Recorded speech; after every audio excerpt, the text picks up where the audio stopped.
आपका बंटी भाग 2। शनिवार को मम्मी लंच के बाद कॉलेज नहीं जाती। खाना खाकर मम्मी उठी और सोने के कमरे के सारे पर्दे खींच दिए। कमरे में हल्का सा अंधेरा हो गया। अभी तो उतनी गर्मी नहीं है, वरना मम्मी रोशनदानों में भी काले या भूरे कागज चिपकवा देती हैं। गर्मी में उन्हें रोशनी बिल्कुल अच्छी नहीं लगती और बंटी है कि उसका अंधेरे में जैसे जी घबराता है। अंधेरा यानी कि सो जाओ। रात भर अंधेरा रहता है और रात भर वह सोता भी है। अब दिन में भी अंधेरा कर दोगे तो कोई रात थोड़ी हो जाएगी, और रात नहीं है तो सोएं कैसे। पर मम्मी सुनती है कोई बात। बंटी चलो सो, और पकड़कर पलंग पर डाल देती है। बंटी जानता है कि कुछ भी कहना सुनना बेकार है, इसलिए जैसे ही मम्मी ने पर्दे खींचे चुपचाप आकर पलंग पर लेट गया। जब तक आंखें खुली हैं नज़र कमरे की दीवारों में कैद है, पर आंख बंद करते ही जैसे सारी सीमाएं टूट जाती हैं और न जाने कहाँ कहाँ के जंगल, पहाड़ और समुद्र तैर आते हैं आंखों के सामने।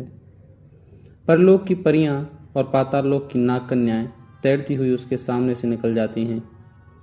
अच्छा, अगर कोई उसे जादू के पंख या उड़ने वाला घोड़ा दे दे तो वह क्या करे? एकदम पापा के पास चला जाए और उन्हें चौंका दे। अचानक उसे आया देख पापा कितने खुश हो जाएंगे। इधर मम्मी ढूंढ ढूंढ कर परेशान, बाहर देखेंगी, टीटू के घर में जाएंगी, कुन्नी के घर जाएंगी, फूफी सारे घर में दौड़ती फिरेगी और वह जादू की टोपी पहने सब कुछ देखता रहेगा। परेशान होती मम्मी को, इधर उधर दौड़ती हुई बौखलाई सी फूफी को, और जब मम्मी रो पड़ेंगी तो झट से टोपी उतार कर उनके गले से लपट जाएगा। पर ये सब चीज़ें मिलती कहाँ हैं? सारी कहानियों में उनकी बातें हैं, पर किसी में भी यह नहीं लिखा कि ये मिलती कहाँ हैं। कोई साधु मिल जाए तो बता सकता है, या उसे उसके पास भी ऐसी चीज़ें हो सकती हैं। मम्मी सो गई। एक क्षण बंटी मम्मी को देखता रहा, कहीं पलकें हिली तो नहीं रही। तभी ख्याल आया, सोती हुई मम्मी कितनी अच्छी लगती है। अच्छा, मम्मी तरह तरह की कैसे हो जाया करती है?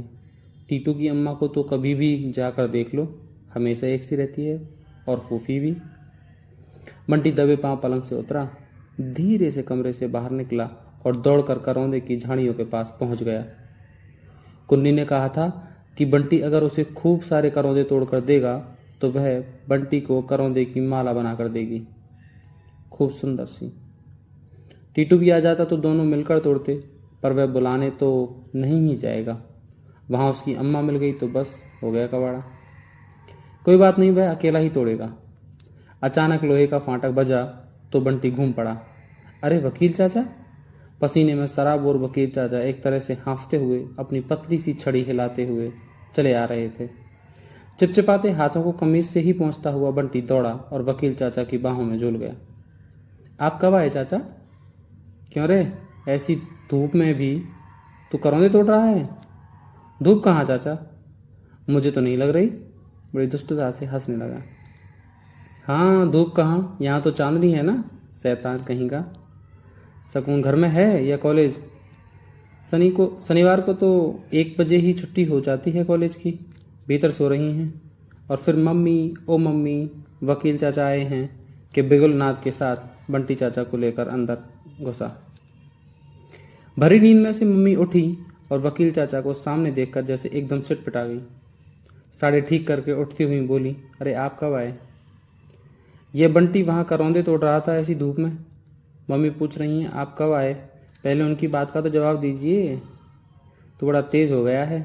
वकील चाचा ने अपनी टोपी उतार कर मेज पर रखी और ठीक पंखे के नीचे बैठ गए। अभी तो जरा भी गर्मी नहीं है, और चाचा के इतना पसीना। तुम्हारे यहाँ आज आया हूँ तो समझ लो शहर में भी आज ही आया हूँ। क्यों रे, तू उठकर फिर करौंदे तोड़ने चला गया? तुझे नींद नहीं आती तो फिर पढ़ता क्यों नहीं? इम्तिहान नहीं पास आ रहे? आंख लगी नहीं कि गायब? मम्मी सचमुच ही गुस्सा होने लगी, पर बंटी है कि अभी भी हंस रहा है। चाचा इस समय कवच की तरह उसके सामने बैठे हैं, और मम्मी का गुस्सा बेकार। चाचा आपको कितनी गर्मी लग रही है? उससे तो लगता है आप ठंडा ही पिएंगे। बोलिए क्या लाऊं? चाचा की आंखों में एक लाड उमड़ाया। बड़ी खातिर करना सीख गया है। तू तो एकदम ही बड़ा हो गया है और समझदार हो गया है। मैं भी आई, कहकर मम्मी अंदर चली गई, शायद मुंह धोने या चाचा के लिए कुछ लाने। बंटी धीरे से सरक कर चाचा के पास आया और उनकी कुर्सी के हत्थे पर बैठते हुए बोला, चाचा, पापा कब आएंगे इस बार? इस प्रश्न में पापा के बारे में जानने की इच्छा भी थी, साथ ही ये उत्सुकता भी कि पापा ने कुछ भेजा हो चाचा के साथ तो चाचा निकालें। पता नहीं क्यों चाचा एकटक उसका चेहरा ही देखने लगे। घनी बाहों के नीचे कुछ अंदर को धसी आंखें जाने कैसे गीली गीली हो आईं। बड़े दुलार से पीठ पर हाथ फेरते हुए बोले, पापा की याद आती है बेटे? झेंपते हुए बंटी ने गर्दन हिला दी। बंटी को लगा जैसे चाचा कहीं उदास हो गए हैं। पीठ सहलाता हुआ उनका हाथ उसे कांपता सा लगा। पापा की बात कहकर उसने कहीं गलती तो नहीं कर दी? पता नहीं, जब भी वह पापा की बात करता है सब कुछ गड़बड़ा जाता है। किससे करे वह पापा की बात? किससे पूछे उनके बारे में? पापा भी आएंगे बेटा, मैं जाकर उन्हें भेजूंगा। पापा का स्वर इतना बुझा बुझा क्यों है? वे तो हमेशा इतने जोर जोर से बोलते हैं जैसे क्लास में पढ़ा रहे हों। मैं तो इस बार मिलकर भी नहीं आ सका, वरना जरूर तेरे लिए कुछ भेजते। और चाचा बड़े प्यार से उसकी पीठ सहलाने लगे, मानो कुछ न लाने की कमी वे प्यार से ही पूरी कर देंगे। चाचा कुछ लाए भी नहीं, इस सूचना ने बंटी को और भी खिन्न कर दिया, वरना जब भी चाचा आते हैं पापा उसके लिए जरूर कुछ न कुछ भेजते हैं। और शायद यही कारण है कि उसे चाचा अच्छे लगते हैं, चाचा का आना अच्छा लगता है। जो बंदूक तुम्हारे लिए भेजी थी वह तुम्हें पसंद आई? बहुत अच्छी, बहुत ही अच्छी। आपने देखी थी? बंदूक के नाम से ही जैसे मरा हुआ उत्साह एक क्षण को जाग उठा। हमने साथ ही जाकर खरीदी थी। फिर चाचा यूं ही कमरे में इधर उधर देखने लगे। ये चित्र तुमने बनाए हैं? दीवारों पर मम्मी ने उसकी पेंटिंग्स गत्ते पर चिपका चिपका कर लटका रखी थी। 3 शीशे के फ्रेम में मड़वा रखी हैं। हाँ, बड़े गर्व से बंटी ने कहा। स्कूल में मेरी और भी अच्छी अच्छी पेंटिंग्स रखी हैं। आर्ट क्लब का चीफ हूँ मैं। अच्छा? चाचा ने शाबाशी देते हुए उसकी पीठ थपथपाई और फिर जैसे कहीं से उदास हो गए। पर यह भी कोई उदास होने वाली बात है भला? इतने में मम्मी घुसी, हाथ में ट्रे लिए हुए, लगा वह मुंह धोकर भी आई हैं। यूं भी सोकर उठती हैं तो मम्मी का चेहरा बहुत ताज़ा ताज़ा लगता है। चाचा को गिलास पकड़ाकर मम्मी सामने वाली कुर्सी पर बैठ गई। तुम्हारा बेटा तो बड़ा गुणी है शकुन, कलाकार बनेगा। देखो ना, इस उम्र में भी बड़ी अच्छी अच्छी पेंटिंग्स बना रखी हैं। मम्मी ने उसे देखा क्या जैसे लाड़ में नहला दिया। बंटी सोच रहा था मम्मी उसकी तारीफ में कुछ और कहेंगी, पर फिर सब चुप हो गए। हमेशा बोलते रहने वाले चाचा भी चुप और चाचा के सामने चुप रहने वाली मम्मी भी चुप। अंधेरा अंधेरा कमरा और भीतर बैठे लोग चुप। जैसे एक अजीब सी उदासी वहां उतर आई हो। चाचा कभी एक घूंट पीते हैं, कभी उसकी ओर देखते हैं, तो कभी खिड़की की ओर। पर खिड़की तो बंद है, उस पर पर्दा पड़ा है, वहां तो देखने को कुछ है ही नहीं। मम्मी एकटक जमीन को देखे जाती हैं, और वह भी है कि कभी मम्मी को देखता है तो कभी चाचा को। चाची जी अच्छी हैं? बच्चे? आखिर मम्मी ने पूछा। हाँ, ठीक है सब। कुछ इस भाव से कहा मानो उन्हें इन सब में कोई दिलचस्पी ही ना हो। तुम गर्मियों की छुट्टी में कहीं बाहर नहीं जा रही हो इस बार? नहीं, एक तो पहले से ही कहीं जगह का इंतजाम नहीं किया, यूं भी इस बार यहीं रहने का इरादा है। मम्मी पापा की बात क्यों नहीं पूछ रही? लड़ाई में क्या बात भी नहीं पूछते हैं? कलकत्ता में तो अभी से गर्मी शुरू हो गई होगी। यहाँ शाम को तो अभी भी बहुत अच्छा रहता है और रात को ठंड रहती है। बातें कर रहे हैं, पर बंटी तक को लग रहा है कि जैसे कमरे का मौन नहीं टूट रहा, उदासी नहीं छट रही। यह चाचा को क्या हो गया है? वैसे तो चाचा जब भी आते हैं उन्हें मम्मी से बहुत बहुत बातें करनी रहती हैं। शाम को या दोपहर को आएंगे तो रात के पहले कभी नहीं जाएंगे, और जब तक बैठेंगे लगातार कुछ ना कुछ बोलते ही जाएंगे। अगर मम्मी थोड़ी देर को उठकर चली भी जाएं तो चाचा उससे बातें करने लगेंगे, और कुछ नहीं तो उसका टेस्ट ही ले लेंगे, टेबल पूछेंगे, स्पेलिंग पूछेंगे। चुप तो चाचा रह ही नहीं सकते। उन्हें इस तरह लगातार बोलते देखकर बंटी को ख्याल आता, अगर उन्हें कभी क्लास में बैठना पड़े तो बाप रे बाप, सारा दिन सजा खाते ही बीते। मुंह पर उंगली रखे खड़े हैं या कि मुंह पर डस्टर बांधे बैठे हैं। उसने पिछली बार यह बात मम्मी को बताई तो हंसते हुए उसका कान खींच कर कहा था, यही सब सोचता रहता है तू बड़ों के बारे में।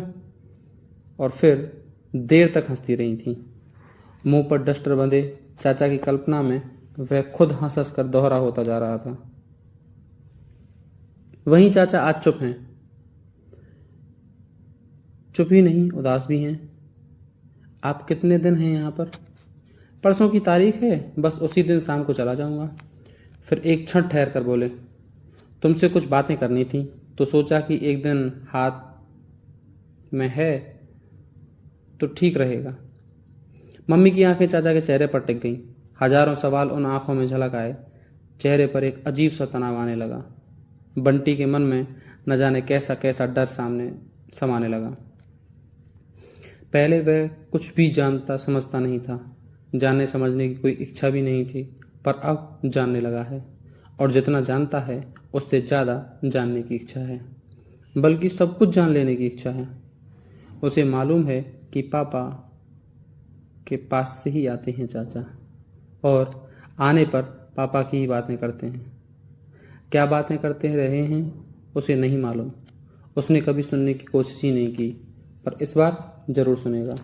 हाँ, इतना उसे जरूर मालूम है कि चाचा 1-2 दिन के लिए आकर मम्मी को 10-12 दिनों के लिए बदल जाते हैं।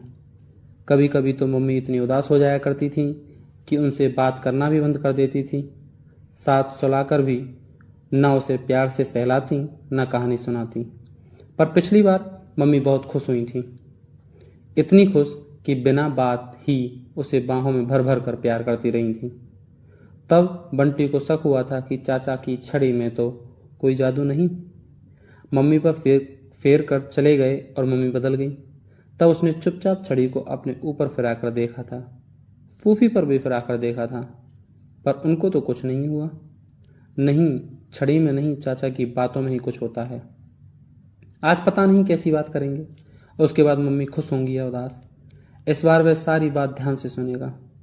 उसने एक उड़ती सी नज़र मम्मी पर डाली। मम्मी की आंखें वैसे ही चाचा पर टिकी हुई हैं। आंखों में वैसे ही सवाल झूल रहे हैं, पर चाचा हैं कि चुप। बोलते क्यों नहीं? बात करनी है तो बात करें। वहां खिड़की में क्या देखे जा रहे हैं? बात वहां तो लिखी नहीं है। सकून? चाचा बोले नहीं, जैसे शब्दों को किसी तरह ठेला। कैसी मरी मरी आवाज निकल रही है आज उनकी। टकटकी लगाए लगाए मम्मी की आंखें जैसे पथरा गई हैं। बस मूर्ति की तरह वे बैठी हैं, मानो सांस भी नहीं ले रही हों। वह चाहता है कि आज इस सारी बात को कानूनी कार्रवाई भी कर ही डाले जाए। चाचा का स्वर कैसे बिखर बिखर रहा है। यही बात कहनी थी चाचा को, पर इसका मतलब वह तो पापा हैं। बात भी पापा की हो रही है, पर क्या है कुछ भी समझ में नहीं आया। तो क्या इसलिए आपको यहाँ भेजा है? मम्मी का चेहरा ही नहीं, उनकी आवाज़ भी सख्त हो गई है। वहाँ प्रिंसिपल वाला चेहरा। नहीं नहीं, मैं तो अपने काम से आया था, पर जब आने लगा तो उसने मुझसे तुमसे इस विषय पर बात करने को कहा था। मैं नहीं आता तो वह खुद शायद तुम्हें लिखता। इसका मतलब चाचा मिलकर आए हैं पापा से, और अभी अभी उससे कहा था कि आने से पहले मिला नहीं। चाचा इतने बड़े होकर भी झूठ बोलते हैं। उसे बड़ों की बात के बीच में नहीं बोलना चाहिए, वरना वह अभी पूछता। चाचा ने शरीर ढीला छोड़कर पीठ कुर्सी पर टिका दी और आंखें मूंद ली, जैसे बहुत बहुत थक गए हों। बस हो गई बात, इतनी सी बात करने आए थे। यह भी कोई बात हुई भला? आप कुछ देर आराम कीजिए, रात के सफ़र की थकान भी होगी, बाकी बातें शाम को हो जाएंगी। ऐसी कौन सी नई बात करनी है? वाक्य का अंतिम हिस्सा मम्मी ने जैसे अपने आप से कहा और बिना चाचा का उत्तर पाए ही अलमारी खोलकर एक चादर निकाली और ड्राइंग रूम के दीवान पर बिछा दी। चलिए जाकर लेट जाइए, मम्मी ने ऐसे कहा जैसे बंटी को कह रही हों, और चाचा भी बिल्कुल ऐसे चुपचाप उठकर चले गए जैसे पता नहीं वे सचमुच ही थके हुए थे या पता नहीं वे बात टालना चाह रहे थे। और तू सोता क्यों नहीं है? यहाँ बैठकर गुटर गुटर बातें सुन रहा है। भरी दोपहर में भी तुझे नींद नहीं आती? बंटी उछलकर पलंग पर दुबक गया, पर नींद का कोई प्रश्न ही नहीं। मम्मी की ओर देखकर पूछा, चाचा क्या कहते थे मम्मी? मम्मी ने ऐसी चुभती नजरों से उसे देखा कि वह भीतर तक सहम गया और खट से उसने आंखें बंद कर ली। पर बंद आंखों से भी वह इस चुभन को महसूस करता रहा। फिर बंद आंखों से ही उसने जाना कि मम्मी भी उसकी बगल में आकर लेट गईं। अब सबको सुलाकर मम्मी जागती रहेंगी। चाचा की कही हुई बात क्या बहुत बुरी थी? अनायास ही मम्मी की उंगलियां उसके बालों को सहलाने लगी, कांपती थरकती उंगलियां।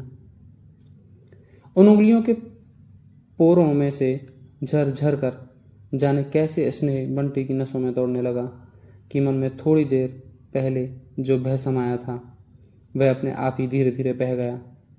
स्पर्श से ही वह जान गया कि अब तक मम्मी के चेहरे की सख्ती भी जरूर पिघल गई होगी। उसने धीरे से आंखें खोली। मम्मी हमेशा की तरह छत की ओर देख रही थी। आंखों से शायद अभी अभी झरा आंसू कनपट्टी से भिगोता हुआ बालों की लट में लटका था। मम्मी का आंसू। मम्मी को उसने उदास होते हुए देखा है, गुस्सा होते हुए, डांटते हुए भी देखा है, पर रोते हुए कभी नहीं देखा। चाचा ने शायद कोई बहुत ही खराब बात कह दी है। चाचा को लेकर उसके मन में एक अजीब सा आक्रोश घुलने लगा। एक तो कुछ लाए नहीं, फिर झूठ बोला, और अब कोई गंदी सी बात कहकर मम्मी को। मम्मी शायद बहुत दुखी हैं। जैसे भी होगा वह मम्मी के दुख को दूर करेगा।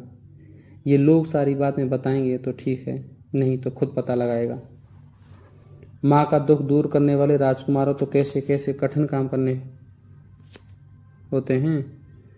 वह सरक कर मम्मी से और सट गया, फिर अपनी छोटी सी बांह मम्मी के गले में डालकर बोला, बहुत आग्रह के साथ, बहुत मनोहार के साथ, मुझे बताओ ना मम्मी, चाचा ने क्या कहा? तू सोएगा नहीं बंटी? उदासी में भी मम्मी ने ऐसे कड़क कर कहा कि बंटी ने चुपचाप आंखें मूंद ली। ढेर ढेर प्रश्नों का, ढेर ढेर कौतूहल का सागर उसके चारों ओर उमड़ने लगा, जिसमें वह डूबता ही चला गया, गहरे और गहरे। और फिर पता नहीं उसे कब नींद आ गई। धूप ढल गई तो मम्मी और चाचा लॉन में आ बैठे। वह जब से जगा है इन लोगों के आसपास ही मंडरा रहा है। आज जैसे भी हो उसे सारी बात जाननी है, पर चाचा उस तरह की कोई बात ही नहीं कर रहे। उसकी पढ़ाई की बात, मम्मी के कॉलेज की बात और दुनिया भर की बातें कर रहे हैं, पर जो बात करने आए हैं बस वही नहीं कर रहे। शायद वह बैठा है इसलिए, पर वह जाएगा भी नहीं। बैठे रहे रात तक। रात तो वह आंख मूंद कर सोने का बहाना करके पड़ा रहेगा और सारी बातें सुन लेगा। बंटी बेटे, तुम शाम को खेलते वेलते नहीं हो? अच्छा जरा बताओ तो, कौन कौन से खेल आते हैं तुम्हें? खेल वेल सीधे से क्यों नहीं कहते कि यहाँ से चलते बनो? ठीक है, मैं चला ही जाता हूँ, मेरा क्या है, मत बताओ मुझे। मम्मी भी ऐसे देख रही हैं मानो मेरे जाने का इंतजार कर रही हैं।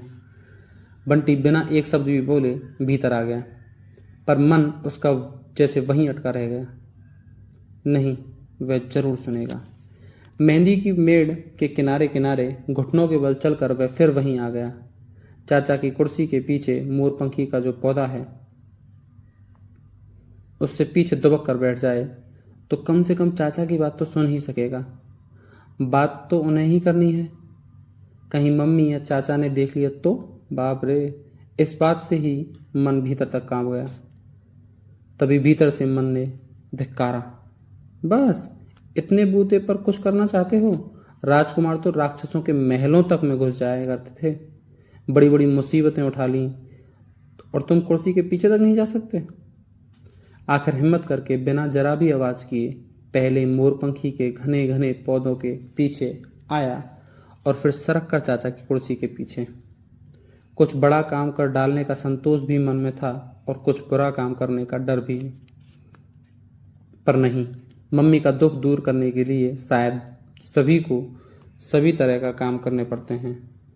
यह मम्मी का काम है, अच्छा काम। मम्मी कुछ बोल नहीं रही शायद। कितने धीरे बोलती हैं मम्मी, कुछ भी तो सुनाई नहीं दे रहा। नहीं, शायद कोई कुछ बोल ही नहीं रहा। अजीब बात है। सकून, ठीक है, खूब साफ सुनाई दे रहा है, पर चाचा रुक क्यों गए? फिर सब चुप। सकून, जिंदगी चाहने का नाम नहीं। लो, अब आवाज इतनी धीरे कर दी कि ठीक से कुछ सुनाई ही नहीं दे रहा। बार बार जिंदगी जिंदगी कर रहे हैं, पापा की बात कर ही नहीं रहे। बंटी थोड़ा और पास सरका। अब शायद मम्मी बोल रही हैं, खूब धीरे बोल रही हैं, और फिर सुनाई दे रहा है।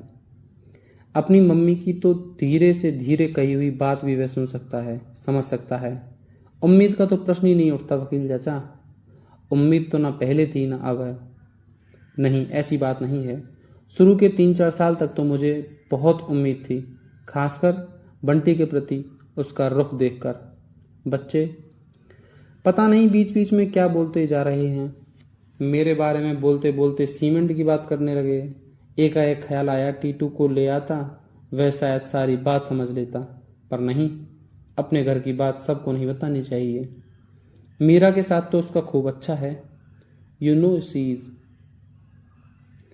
अब बीच में पता नहीं यह किसकी बात घुसा दी। चाचा को कभी इम्तिहान देना हो तो एकदम अंडा। लिखना है कुछ और आप इधर उधर का लिख रहे हैं।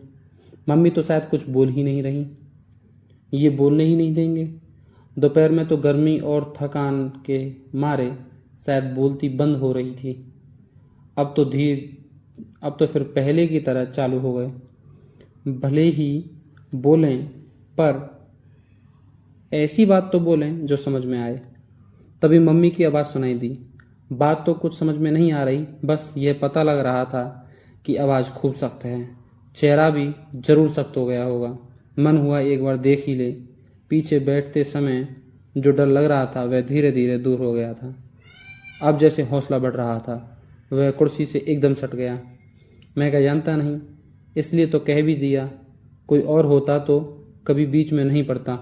अजय ने दस्तखत करके फॉर्म दे दिया है, कल तुम भी उस पर दस्तखत कर देना। मैं कचहरी में जमा करके जल्दी ही कोई तारीख देने के। धत तेरी की, ये वकील चाचा भी एक ही घन चक्कर हैं। पापा मम्मी की बात में के बीच में अपनी कोर्ट कचहरी जरूर लगाएंगे। वकील की दुम। लो, अब कोई कुछ बोल ही नहीं रहा। दोनों गुमसुम होकर बैठ गए। बंटी का मन हुआ वहां से सरक ले। ऐसे तो कुछ भी समझ में नहीं आएगा। जो कुछ पूछना है मम्मी से पूछेगा। क्या बताएं, कुछ भी समझ में नहीं आता।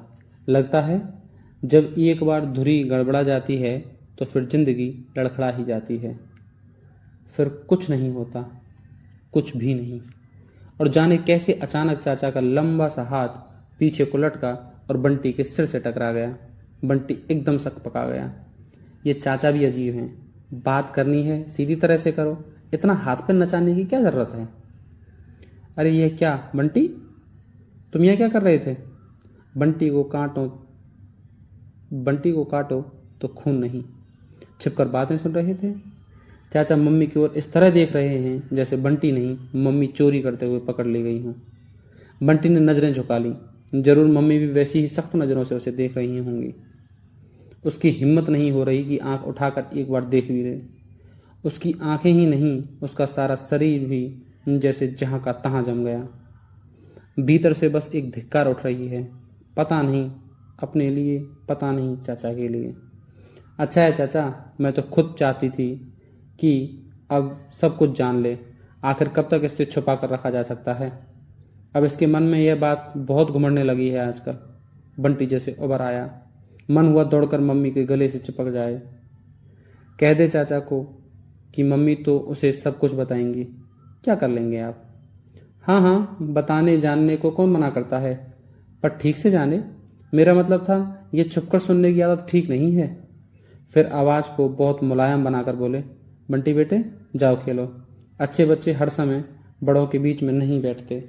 और बंटी तो बहुत अच्छा है, क्लास में इतने अच्छे नंबरों से पास होता है, इतनी बढ़िया ड्राइंग करता है। बंटी ने फिर मम्मी की ओर देखा। शायद वे उसे अपने पास बैठने को ही कह दें। टीटू के साथ खेलने नहीं जाएगा बंटी? मम्मी ने बहुत धीमे से पूछा। मम्मी का चेहरा ही नहीं, मम्मी की आवाज़ भी बहुत उदास हो गई लगती थी। मैं तो अपने पौधों को पानी दे रहा था मम्मी। रुआंसा सी आवाज़ में बंटी ने एक बार जैसे अपने यहाँ रहने की सफाई दी। अच्छा, पानी देते हो अपने पौधों को? बहुत अच्छे बच्चे हो, शाबाश। अब खेलने जाओ, अपनी टीटी वीटी के साथ खेलो। बंटी के मन ही मन में जीभ चढ़ाए चाचा को। हाँ, नाम तक तो लेना आता नहीं, टीटी हो गए। और फिर वहां से तीर की तरह भाग गया, कुछ इस भाव और फुर्ती के साथ मानो उसे वहां बैठने की या उन दोनों के बीच की बातचीत सुनने जानने की कोई इच्छा ही नहीं है। वह तो बस यूं ही बैठ गया था। रखें अपनी बात अपने पास। दौड़ते हुए ही चाचा के अंतिम वाक्य को याद किया, जब धुरी गड़बड़ा जाती है तो जिंदगी लड़खड़ा जाती है। जरूर इस धुरी में ही कोई बात है, तभी तो उसे भगा दिया। धुरी का मतलब क्या होता है, किससे पूछे? टीटू से ही पूछेगा। टीटू सच में बहुत सारी ऐसी बातें जानता है जो वह नहीं जानता। उसके अम्मा पापा उसके सामने ही तो सारी ऐसी बातें करते हैं, इसलिए सब जानता भी है। धुरी भी जरूर जानता होगा।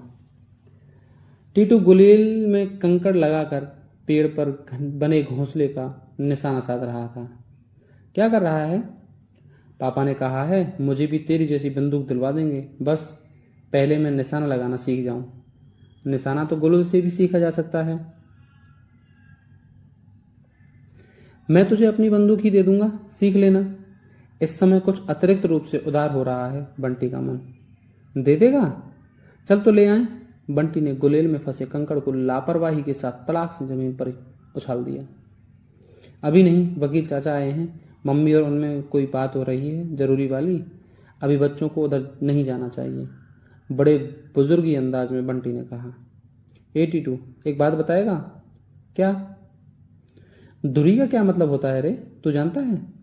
धुरी? टीटू सोचने लगा, फिर पूछा, पर क्यों? एक बात है, पर तू पहले मतलब बता। कोई बहुत गड़बड़ मतलब होना चाहिए। और बंटी की आंखों के सामने मम्मी का उदास चेहरा घूम गया। लगा जैसे जो कुछ गड़बड़ है वह यही है, और जैसे भी हो सकता है इसका मतलब जानना ही है। शब्द अर्थ की कॉपी लाऊं, शायद उसमें कहीं लिखा हो। फिर एकाएक बोला, बताऊं, याद आ गया। बंटी की आंखें जैसे चमक उठी।